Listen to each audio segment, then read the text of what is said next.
اب وارد ہونے والی باتوں کے اندر بھی یوں سمجھیے کہ دو قسم کے حالات وارد ہوتے ہیں.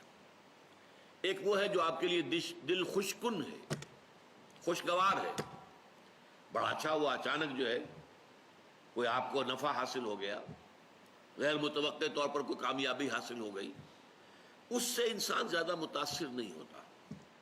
اگرچہ ہوتا ہے، اگر وہ ظرف کم ہوگا تو پانی چھلکے گا، آپے سے باہر ہو جائے گا، پھولے نہیں سمائے گا خوشی سے. لیکن زیادہ جو تاثر آدمی لیتا ہے وہ تکلیف، مصیبت. کوئی مصیبت آ گئی، کوئی تکلیف آ گئی، کوئی بیماری آ گئی، کوئی حادثہ ہو گیا، کوئی نقصان ہو گیا بہت بڑا. اس پر کیا ہوتا ہے کہ انسان ملول، غمگین، انتہائی مایوس ہو کر رہ جائے.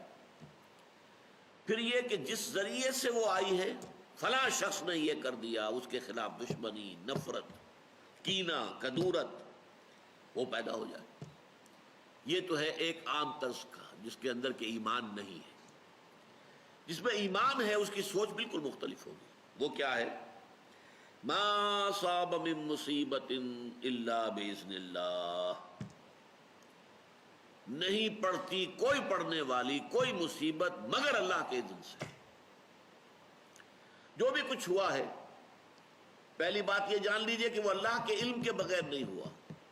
واللہ بکل شیء علیم، یہ آیت اسی پر ختم ہوگی. اللہ ہر چیز کا جاننے والا ہے. اچانک یہاں کچھ نہیں ہوتا.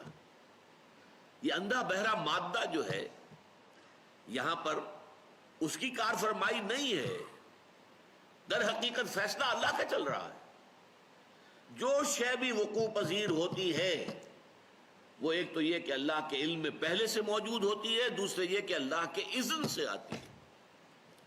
چاہے کسی ذریعے سے آئے. کسی نے آپ کو اٹھا کر پتھر دے مارا، اس نے پتھر پھینکا آپ کی طرف، یہ اس کا کام تھا، یہ اس کا عمل تھا. اگر اللہ نہ چاہتا یہ پتھر آپ کو نہ لگتا. آپ کو لگا ہے تو یقیناً اذن رب سے لگا ہے. اب انسان اگر سوچے، میں یہ بھی کہہ سکتا ہوں کہ یہ پتھر مجھ نے مجھے مارا، اور میں یہ بھی کہہ سکتا ہوں کہ اللہ کی طرف سے آیا.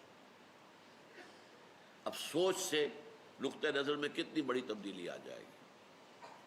پہلے نتیجے میں غصہ، انتقام، غضب یہ پیدا ہوگا اس شخص کے خلاف، اور دوسرے نتیجے میں یہ کہ ٹھیک ہے اللہ کی طرف سے ہے، جو اللہ نے چاہا وہ ہو گیا.